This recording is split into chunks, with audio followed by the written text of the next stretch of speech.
J'ai déménagé au Canada à la fin des années 80, milieu des années 90.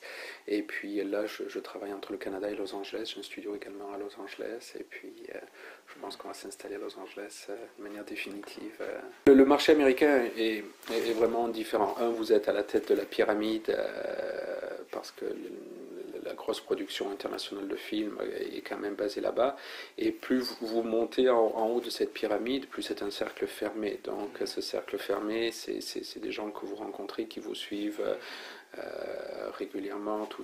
Moi de mon côté, les gens des studios suivent chacun de mes enregistrements. Ils vont venir à l'enregistrement Copperhead, on a enregistré chez Warner Brothers. Tranquillement pour faire ses classes et puis pour être intégré dans ce milieu-là où il faut être vraiment sur place. Vous avez entendu ma musique de Maman chez le coiffeur et d'autres enregistrements. Donc c'est un petit peu comme ça que ça se passe aussi avec le studio. C'est d'apprendre à se connaître, parce que après ça, on passe sur des gros budgets pour eux. Alors quand on a des budgets qui vont jusqu'à 1 million ou 2 millions de dollars, ils veulent être certains que tout le monde est là avec la bonne équipe et puis qu'on est capable de livrer le travail. La musique dans les dernières années au niveau d'Hollywood est venue un petit peu plus,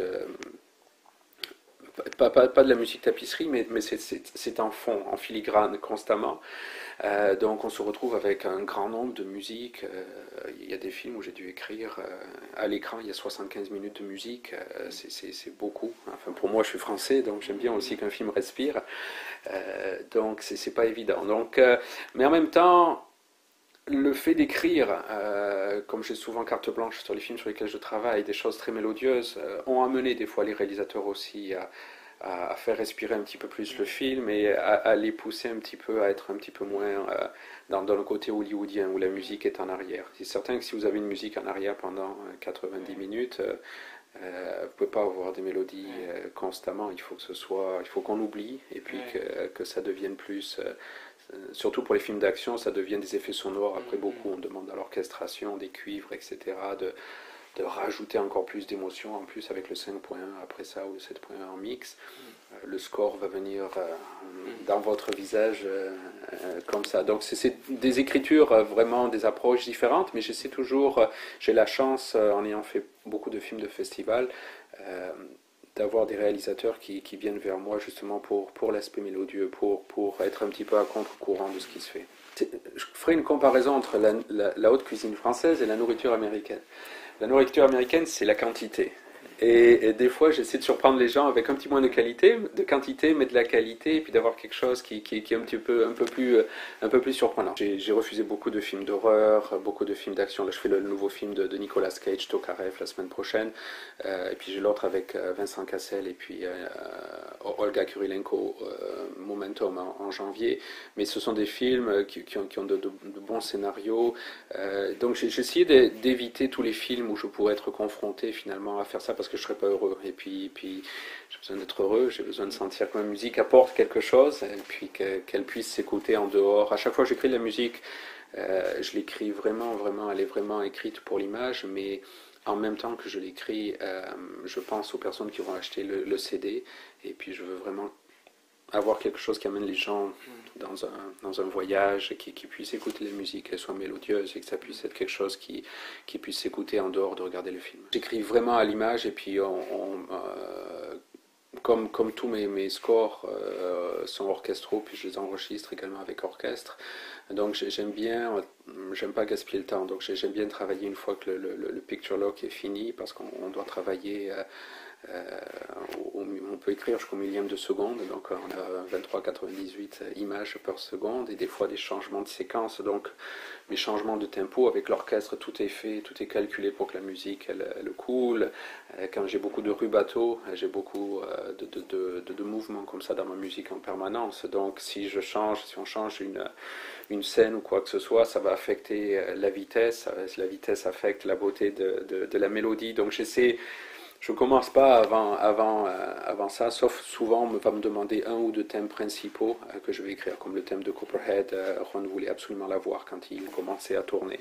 J'aime pas trop faire des choses très clichés, donc je vais regarder pour Winnie Mandela par exemple. J'ai regardé un petit peu, j'étais un fan de Johnny Clegg, comme tout le monde en France. D'ailleurs, je l'ai rencontré il y a quelques temps et je les remercie parce que je me suis, en fait, quand je me suis cassé deux orteils un matin. Parce que quand c'était sa danse avec Savuka, etc., que tout le monde faisait dans les années 80, tout le monde essayait de faire ça. Et puis, je m'étais blessé en faisant ça et quand je l'ai rencontré il n'y a pas longtemps, j'ai pu partager ça avec lui. Mais quand j'ai fait Winnie Mandela, il y a des choses comme le penny whistle, par exemple, qui est un instrument très particulier, qui est beaucoup utilisé en Afrique du Sud. Il y a les chœurs, j'ai eu la chance d'enregistrer avec les chœurs de Soweto. Donc c'est d'amener quelque chose, le chœur de Soweto, j'ai fait la chanson de fin de crédit avec Jennifer Hudson et Diane Warren, mais j'étais le premier aussi à incorporer le chœur de Soweto est présent dans tout le film. C'est la première fois qu'ils faisaient partie d'un score.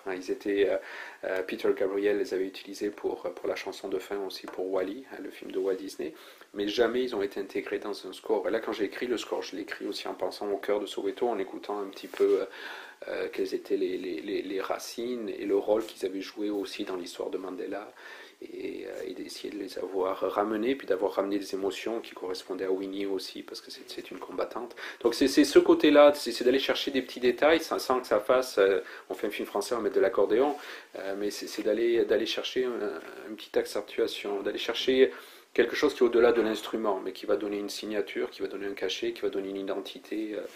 Si on fait une musique qui est trop africaine ou trop italienne, etc., pour les producteurs, ça devient un peu plus gênant parce que c'est moins facile à vendre.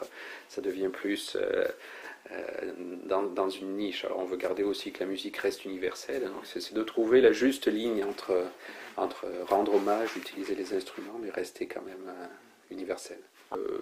Oui, je suis peut-être un Français qui fait à l'américaine, mais finalement, même vous savez, la roue tourne à un moment donné, et même à ce moment-là, je suis touché qu'un réalisateur comme Roland Joffé puisse avoir trouvé quelque chose de surprenant dans ma musique, et puis qui veuille sûrement qu'il fasse son prochain film. Et puis, donc, toujours pareil, la roue tourne aussi, et puis même à Hollywood, la roue tourne, on commence à vouloir beaucoup revenir aux mélodies, les exécutifs de studio commencent à être fatigués des scores qui sont des scores très rythmiques, qui sont devenus très rythmiques, avec beaucoup de percussions, beaucoup d'effets au niveau des cuivres, mais il n'y a pas de mélodie. Vous pouvez regarder, si on prend la liste des 10 ou 15 derniers films, à part la chanson d'Adèle pour Skyfall, les gens ne seraient pas capables de chanter le thème d'un même des gros blockbusters des dernières années. Donc je pense tranquillement, il y a on revient à ça, mais le principe c'est de rester proche de qui on est, de ses racines. J'écris comme ça la musique, et puis je suis content, je vois le play à de plus en plus de personnes, et puis je veux. C'est qui je suis, c'est ma musique, elle est comme ça, je ne peux pas copier d'autres styles, c'est un enfer pour moi quand les gens me disent ce que tu peux faire dans ce style-là. Non, je peux pas, je ne veux même pas embarquer sur le film parce que c'est dénaturé pour moi, mais donc c'est ma niche, et puis je suis heureux en ayant ces films-là de pouvoir les développer.